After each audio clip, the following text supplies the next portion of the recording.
morning. Thank you so much for having us. You guys ready for a Bible study? So, were you into superheroes when you were a kid? Like I was into superheroes, and sometimes I think even now about what I would want if I were a superhero. Like, do you know what superpower you would want to have? Would you want to have invisibility? Would you want to have flight? Would you want to have super strength? I definitely have ideas about the costume. I think that I'd want like a really cool logo on my chest, and I'd want like a helmet or a mask, maybe both. And then there's, the secret identity to work out. I'd want something cool, wouldn't you?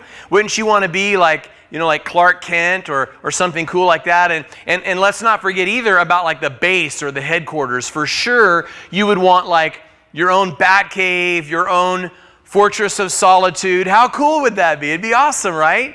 So like when I was a kid, I like to watch superhero cartoons on TV. I like to read superhero comic books. If I'm keeping it real, sometimes, every now and then, I even like to pretend that I was a superhero. Now, kids today have got it made. They have so totally got it made, right? Kids today, you think about like the things that they can do. Our daughter Des passes so many hours on the road with her iPad. And with that, she's never more than one click away from being able to pretend to be almost anyone or to do almost anything. But when I was a kid, if I wanted to play superhero, Mom did not hand me an iPad. She handed me a tattered old bath towel and a safety pin.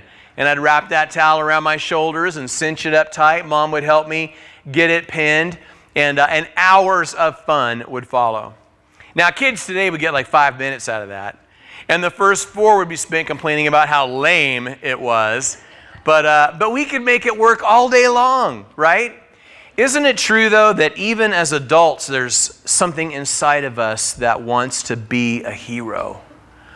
Something inside of us that wants to live heroically. And so that's what we want to talk about this morning. Let's go ahead and turn in our Bibles to Joshua chapter 2, where we're going to meet a woman who was totally a hero, who did something heroic, who learned to live heroically. And from her life, we're going to learn several lessons, several things that we can do if we're going to live heroically as well. And so even as you're finding your place, I'm going to say a prayer. Father, speak to us through this story. This story happened a long time ago, but it really happened. These are real people, real places, real events. And Lord, we believe that what we hold in our hands is your word to us, that what you wanted written was written, and that it's even been faithfully preserved for us. We have all the confidence in the world that these are your words to us, but we're thankful not only for that, we're thankful for your presence here now. We're thankful that you're speaking in real time into our lives, and we invite you to do that. We invite you to teach us what it might look like for us to live heroically, for our good and for your glory. In Jesus' name we pray. Amen. Well, so the first of these lessons that we're going to learn is that if we're going to live heroically, we have to let go of the past. In verse 1, it says, "Now Joshua the son of Nun sent out 2 men from Acacia Grove to spy secretly, saying, 'Go view the land, especially Jericho.' So they went and came to the house of a harlot named Rahab and lodged there." Now this is a generation after the Exodus. If you haven't read the book, you've seen the movie, right? The 10 Commandments with Charlton Heston. Or maybe you went the animated route and saw The Prince of Egypt. The point is that these things take place after those things. Joshua has succeeded Moses. The people have crossed the river. They're ready to conquer the land that God has promised to them when they come to this place called Acacia Grove. Now, Acacia Grove, if it sounds familiar, it should. It was there 1 generation before that the men of Israel, their fathers, were seduced by the women of Moab. And as a result, long story short, as a result, 24,000 people died, which means that for many going forward, they were going forward without a husband, or they were going forward without a father or a son, or they were going forward without a brother, or they were going forward without an uncle or a nephew. And you know that every year on an anniversary, they'd be reminded You know that every year on a birthday they would be reminded of how the choices of one generation affect the next. You know, maybe you have some experience with that. Maybe you can relate to the thoughts that I have. As I think about that, I begin to think immediately about how I've been affected by the choices my parents made, and even how my choices are affecting my daughters. I have an adult daughter in Florida. She's 25, and then we have a daughter traveling with us, a 10-year-old, and you are looking at a newly minted grandpa and Mimi. We have a 6-month-old granddaughter in Tallahassee, Florida. And you better believe this tour is routing through Florida. Oh yeah, we'll spend about a month in Florida later this year. But how my choices are affecting all of these people, these women, these daughters and granddaughter in my life. Maybe your family isn't so different from mine. Maybe there's been something harmful that has happened generation after generation after generation. In my family, on my dad's side, that thing has been alcoholism. My grandfather was an alcoholic. I can barely even remember what he looked like. I could count on one hand the number of times I saw him in my life. He and my grandmother were married and divorced twice to each other. They were married, they got divorced, they tried it again, they got divorced again. And no doubt my grandfather's alcohol abuse was a major reason why. For my dad, that meant growing up largely without a father figure. And it meant growing up largely in poverty. My dad and his brothers, my uncles, lived with their mother. My grandmother, who lived with her own mother, my great-grandmother, in public housing in San Bernardino, California, the Waterman Gardens. And you know that had to affect the way that my dad raised me and my sister. You know, several years ago, my grandfather passed away, and soon after I got to visit my dad. My dad had traveled to Stockton, California, where my grandfather spent his final years and had gone through his things. And my dad asked me to wait. He got up and went to the other room, and he came back with a box. Do you have a box where you put keepsakes, mementos, things that are meaningful to you? I have a box like that. And it turns out my grandfather had a box like that. So my dad, he brought it into the room and took the lid off and began to move things around inside the box. He took out a document that was related to one of my grandparents' divorces. And then he took out a picture of my grandfather holding my Uncle Bill when Bill was a baby. Bill was later killed in action in Vietnam. And then he took out my kindergarten picture, and my first grade picture, and my second grade picture. I was blown away. I have to admit, I felt conflicted. There was a part of me that felt really, really good that I made Grandpa's box. You know, even though I can barely remember his face, he thought that my face had a place in his box. But another part of me felt really, really bad. And that was the part of me that realized that whereas my box and your box are boxes filled with memories, his was a box filled with regrets. His was a box filled with reminders of all the things that he had but lost, all the things that he might have enjoyed right up until the end of his life, but instead didn't get to enjoy at all. And whether it's his story or this story, it's a reminder to us that there has to come a time where we say enough is enough. That no matter what has happened in our families, no matter how long, no matter how many generations, no matter if we ourselves have struggled in that same way as I have, that it stops here, it stops now, it stops with this generation, it stops with me. Can you feel the mood in Acacia Grove? Well, there's another thing that takes us back in time, and that's the sending of the spies. Joshua sent 2, but a generation before, Moses sent 12. And 10 of them came back with a negative report. 10 of them came back and said, there's no way. I don't care who God says we are, I don't care what God says we can do, there's no way we can take the land. And then there were 2 that came back with a positive report. One of those was Joshua, by the way. And they're all like, oh, we so got this. Like, we are exactly who God says we are. We can do exactly what God says we can do. Why are we wasting time having this conversation? But as is often the case, even in a community of faith like a local church, the negative voices carried the day. And as a result, an entire generation was doomed to die in the wilderness. Their sentence, 40 years with time served. For the best part of 40 years, they were going to wander through the desert waiting for everyone of a certain age to die. This meant a lot of funerals. I mean, we could do the math. If there were 1.2 million adults, and that's a conservative estimate, And if they used every hour of daylight to bury people, then we're talking about funerals year after year, month after month, week after week, day after day, hour after hour, about 7, 8 times per hour they were burying someone. And you know that every single time another body slid beneath the sand, they'd be reminded what happens when we listen to the wrong voices. When we listen to anyone who says anything other than what God says about who we are or about what we can do. Maybe that's been your whole life experience. It could have been a parent or a sibling. It might have been a teacher or a coach. It could have been a youth pastor or a Sunday school teacher. In your adult life, it might be a coworker or an employer or maybe even your spouse. But for as long as you can remember, you've been hearing and believing a negative message about yourself. If that's been your story, your experience, I am so sorry, because that can be really, really hard to overcome. But isn't it true that for all of us, our biggest problem isn't with the story that they tell us about us, but with the story that we tell ourselves? Have you spent a lifetime telling yourself that you're not enough?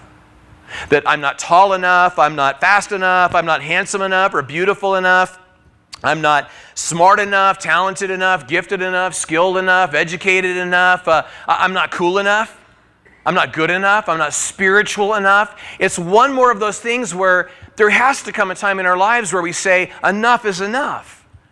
Where we say that going forward we're not going to listen to anyone, even us, anyone saying anything other than what God says about who we are or about what we can do. Can you feel the mood in Acacia Grove? And so it's in this context that these 2 spies are sent to gather information, especially about Jericho, which claims on the internet to be one of the oldest continuously inhabited cities in the world. What we're interested in is what Jericho was like in ancient times. And maybe the first thing we need to talk about is how Jericho was heavily fortified, with not just 1, but 2 walls. Apparently, the king of Jericho had promised voters that if elected, he would build a wall, and Moab would pay for it. So up the wall went. In ancient times, a wall really was the difference between a good night's sleep and getting killed in your sleep. Your wife raped, your kids taken as slaves. I mean, that was life in ancient Jericho. But what would happen if, having built a wall, you ran out of space? You'd have to build another wall. So picture a second larger concentric circle. And the space between the walls? Suburbs.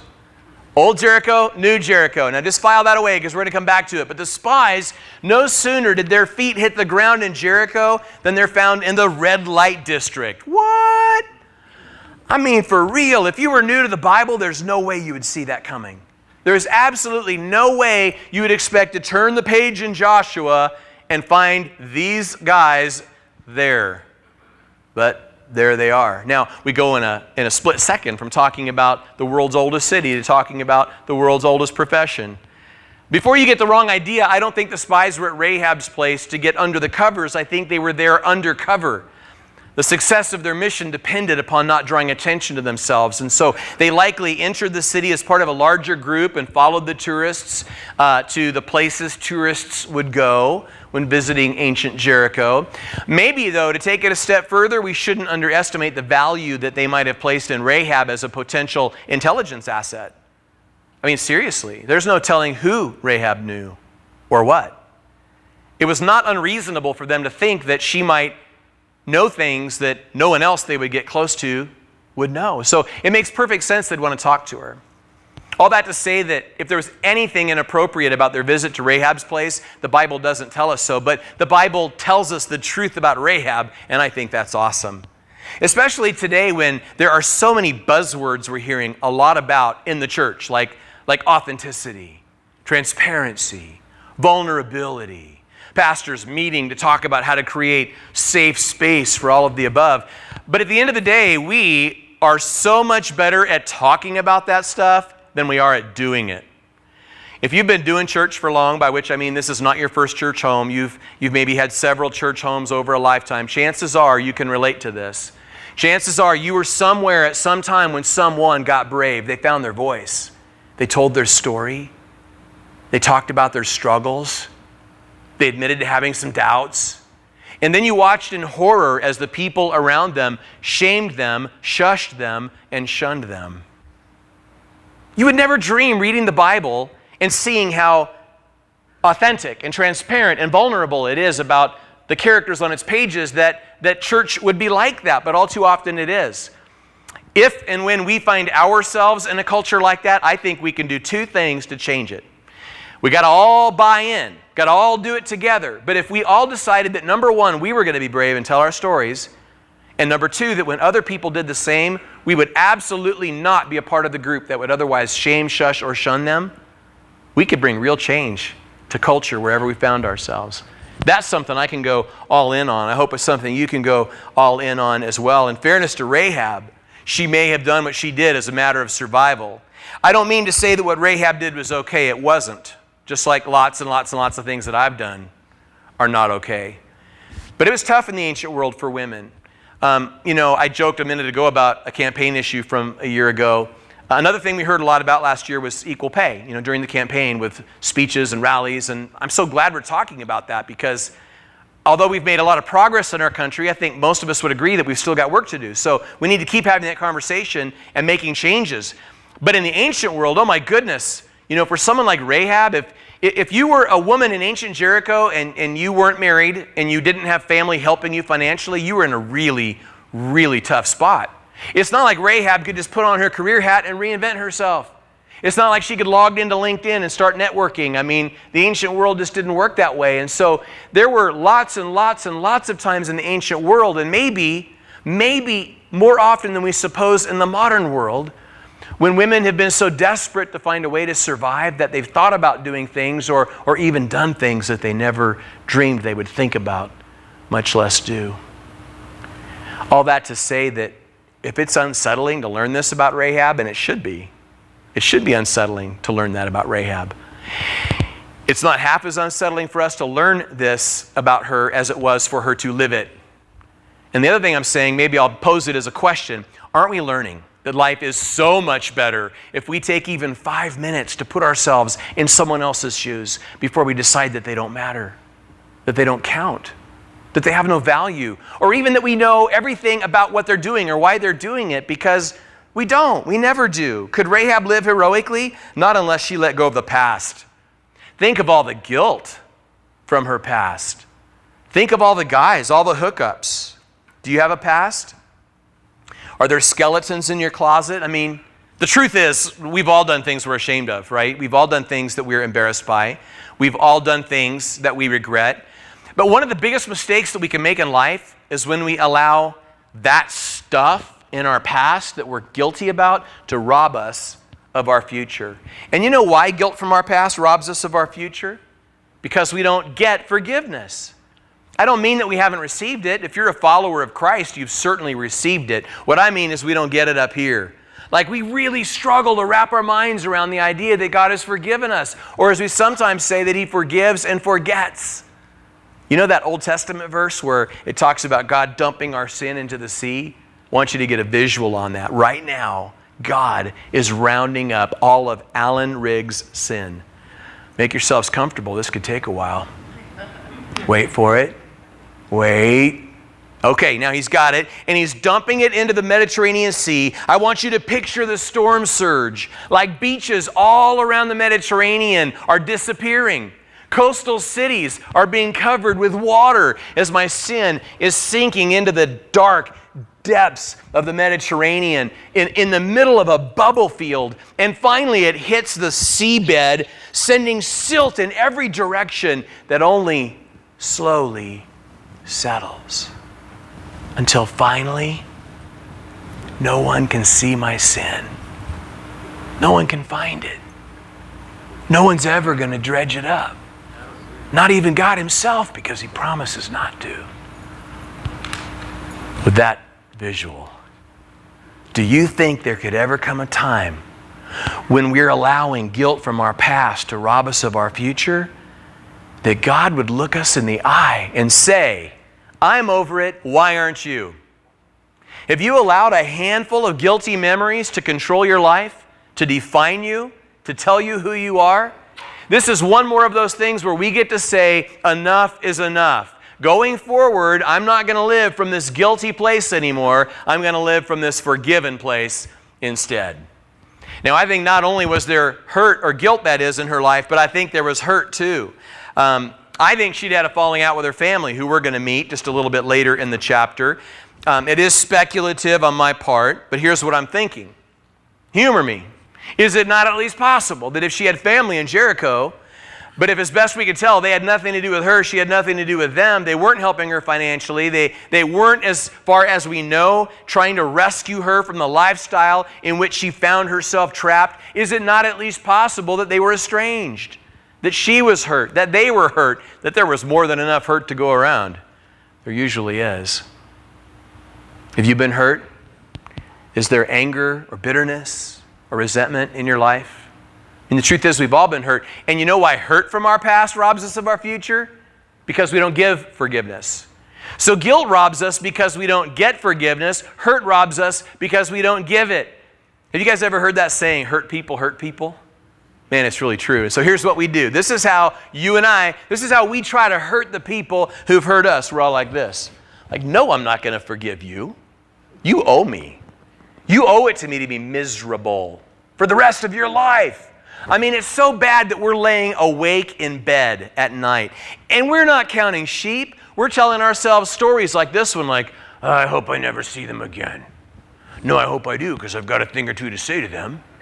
What if I ran into them like at the grocery store, the hardware store? I'd act like I don't even know them. That'd be good. Well, no, because I got these zingers I've been working on, so I'd have to acknowledge them. So I would go up and I would say this, and they'd be speechless. That'd be good.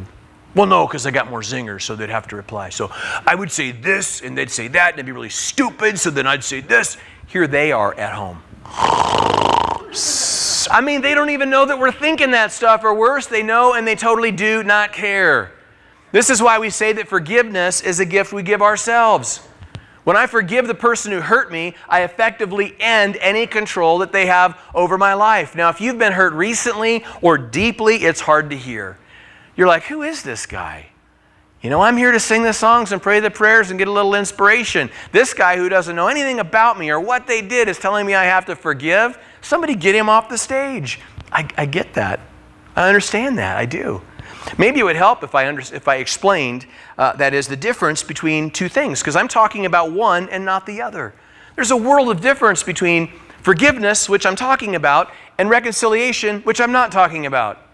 Reconciliation takes two. For that reason alone, it isn't always possible. And here's a little bonus material, director's cut. You know, when you get the CD, it's got the extra, DVD's got the extra stuff on it. Here's the extra stuff. Not only is reconciliation not always possible, but it isn't always, not always desirable. If you take a story like my wife's story, which on this occasion, it wasn't the right time to share. Maybe in a future visit, she'll get to talk a little bit about it. But she and our 10-year-old daughter survived domestic violence. And in their case, well, reconciliation would not have been safe. While it takes two people to reconcile, it takes one person to forgive. You can, I can decide all by ourselves to let go of the sense that someone owes us. So again, the pushback. Well, if I forgive them, I'm saying that what they did wasn't wrong. I'm saying that what they did didn't hurt. No, you're not. What would you be saying? You'd be saying that what they did was wrong and what they did hurt, but that holding this relational IOU over their head is tearing you up, so you're tearing it up. It would be saying, I refuse to lose even one more day of my life to this sense of angst over this unpaid relational debt.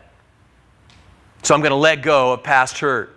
Have you allowed a handful of hurtful memories to control your life, to define you, to tell you who you are? It's one more of those things where we get to say enough is enough, that going forward, we're going to live not from this hurt place, but from this forgiving place instead. We can live heroically if we let go of the past, if we let go of past guilt and hurt. Number two, if we face our fears. In verse 2, it says, it was told the king of Jericho, saying, behold, men have come tonight from the children of Israel to search out the country. So the king of Jericho sent to Rahab, saying, bring out the men who have come to you, who have entered your house, for they have come to search out all the country. Then the woman took the two men and hid them. So she said, yes, the men came to me, but I did not know where they were from. And it happened as the gate was being shut when it was dark that the men went out. Where the men went, I do not know. Pursue them quickly, for you may overtake them. But she had brought them up to the roof and hidden them with the stalks of flax which she had laid in order on the roof. And then the men pursued them by the road to the Jordan to the fords. And as soon as those who pursued them had gone out, they shut the gate. So the spies had been followed. They'd been found out. Could Rahab live heroically? Not unless she faced her fears. Fear is so universal. It's like when I talk about fear, I'm talking to everybody on some level, to some degree. Have you guys ever seen that website, phobialist.com? I mean, if you check it out later, if you Google it when you get home, over 500 phobias are cataloged on that website. It's like you're scared of stuff you hadn't even thought of yet. Anybody here afraid of heights? Yeah, see, you're not even lifting your hand all the way up over your head because that would be like too far off the ground. Anybody here have an unnatural fear of needles? Nobody likes needles, but yeah, I get it. I understand that. What about like an unnatural fear of spiders? Yeah? Who's afraid to raise their hand in public? You pass. I see a couple people that are ready to go to the lobby, get some coffee. Rest of us have some work to do. Fear is so crazy powerful. Have you ever been so scared that you did something you wouldn't normally do? I have. Or what about this? Have you ever been so scared that you didn't do something that you normally would do? See, I've done that too. I mean, how powerful is fear to have that kind of control over us? Maybe this is why the most oft repeated command in all of the Bible is do not be afraid. Did you know that? More than any other command. Over 300 times the Bible tells us, do not be afraid. Now the funny thing is, I've been using my body to create this physical timeline. And so over here in our past, we have the guilt, we have the hurt. When we talk about fear, we assume that we're talking about stuff in our future. But don't think that they're disconnected. They are so connected. You know what I'm learning? I'm learning that in life, if I don't make peace with the past, I will almost always fear the future. And Rahab, she had every reason to be afraid. She was about to risk her life to hide the spies and to lie for them. Whoa. Lie for them? That raises an ethical issue, right? I mean, that could be a Bible study in itself. I have time to give you a super quick take, and then we got to keep moving. I would compare what Rahab did to what people in Europe during World War II did, who took Jews into their homes and hid them. Sometimes they even built out safe space for them to hide in. And then if Nazi soldiers came knocking on the door and demanding to know whether there were Jews present, they lied. They said no. They chose life-saving over truth-telling when it wasn't possible to do both. Two absolute moral obligations came into unavoidable conflict, and they chose the greater good without guilt. That's my take. We can disagree about that and be friends. But think about Rahab. I mean, she might have been tempted to play it safe. But what if she had? Have you ever played it safe only to regret it later? Sure you have. Remember that time you struck out looking? And all these years later, you're still like, oh, if only I'd taken a cut at that pitch. What about the time you knew the answer, but you could not get your voice to come out of your throat? Or that time you wanted to volunteer, but you just could not lift the pen and write your name on the sign-up sheet? That time that you couldn't make up your mind about the car or the house and someone else got it? Or that other time, you know the one, where you were so close to telling someone how you really feel about them, but you chickened out and you never got another chance. Rahab could have played it safe. She could have refused to hide the spies. She could have refused to lie for them. Instead, she risked the life that she had, the only life she knew, for the life that she wanted. To live heroically, you must always risk your life as it is, and that's scary. That's why living heroically means facing our fears. Now, you're hearing me talk about being a risk taker, and you may be thinking, have you met me? Do I look like a risk taker? Is that you? Would you say that you have a low risk tolerance? Or maybe you would say that you have no risk tolerance at all. Well, I don't believe it. I'm not buying it for even 1 minute. Not so long ago, I was in a bookstore. You remember those? They had shelves and these things with pages. Really cool. I liked them a lot. So I took one off the shelf and I was looking at the spine and I read the title. It said, The 100 Most Dangerous Things in Everyday Life and What to Do About Them. Do not read that book. That book wrecked my mind. I had no idea that every year in the United States, more people are killed by teddy bears than by grizzly bears. You know, like a button can come off. You can have a choking incident. I mean, who knew? Every year in the United States, 40,000 people are injured by their television set. Now, I have to admit that more than once we've been watching AFV, America's Funniest Videos, and we've seen a couple kids roughhousing and they roll into a piece of furniture that starts to wobble, the TV tumbles off. You can have a crushing injury. Now, against my better judgment, I've got to give you one more example. Did you know that every year in the United States, 60,000 people are injured using the toilet? Right? So don't tell me you're not a risk taker. Unless you're prepared to hold it forever. The question is not whether to risk, but what. So listen, will you risk the life that you have for the life that you want, the life that God wants for you? Or will you risk the life that you want, the one that God wants for you, for the life that you have?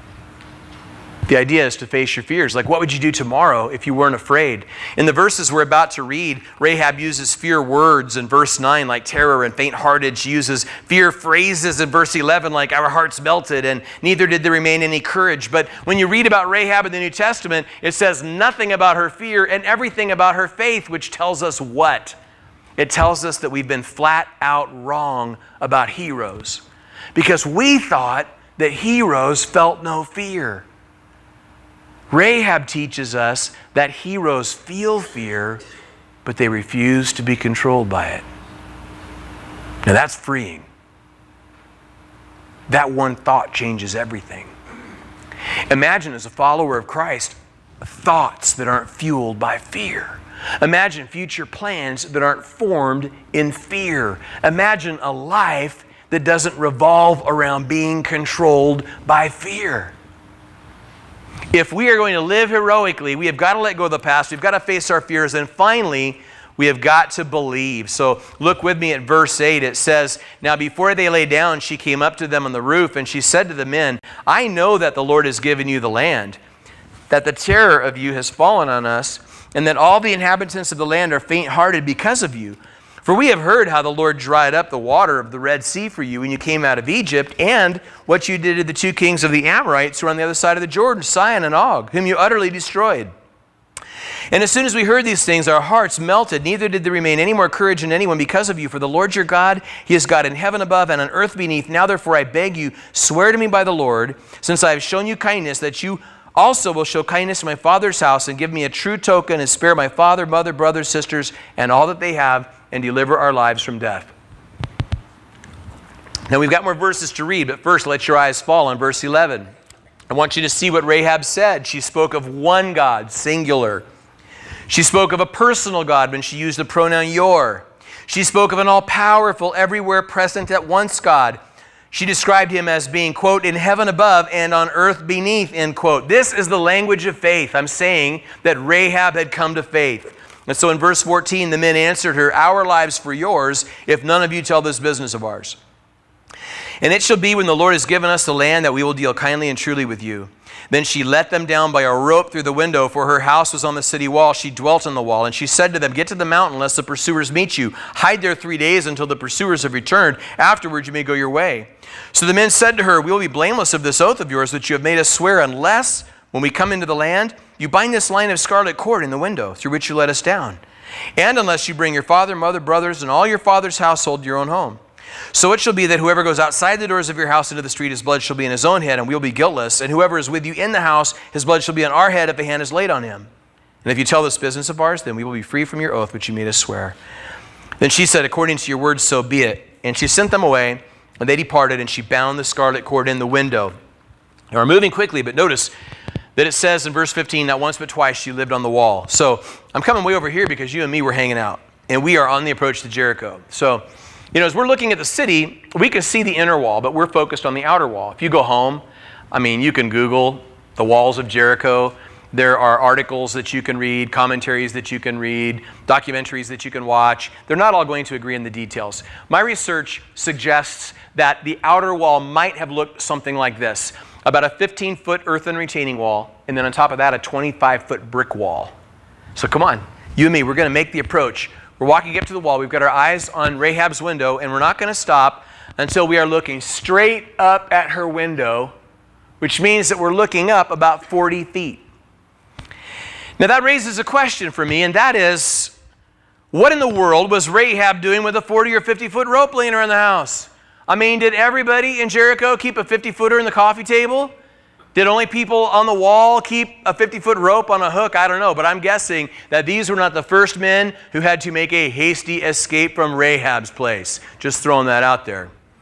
She wasn't letting them go anywhere until she had a deal with them, which raises a better question than the rope question, as entertaining as that is, at least to me. Why in the world didn't she go with them? She could have followed them to a cave in the hill country of Judah. Then when it was safe, she could have, she could have led them to the cave, but then when it was safe, she could have followed them back to Acacia Grove, right? I mean, what if the spies didn't come back? Or what if they came back, but they didn't keep the deal? Or what if before they could come back and keep the deal, she was found out? They would have killed her for sure if they knew what she was up to. There's only one reason. It's her family. That family. A family that, as best we can tell, had nothing to do with her or she with them. They weren't helping her financially. They weren't trying to rescue her.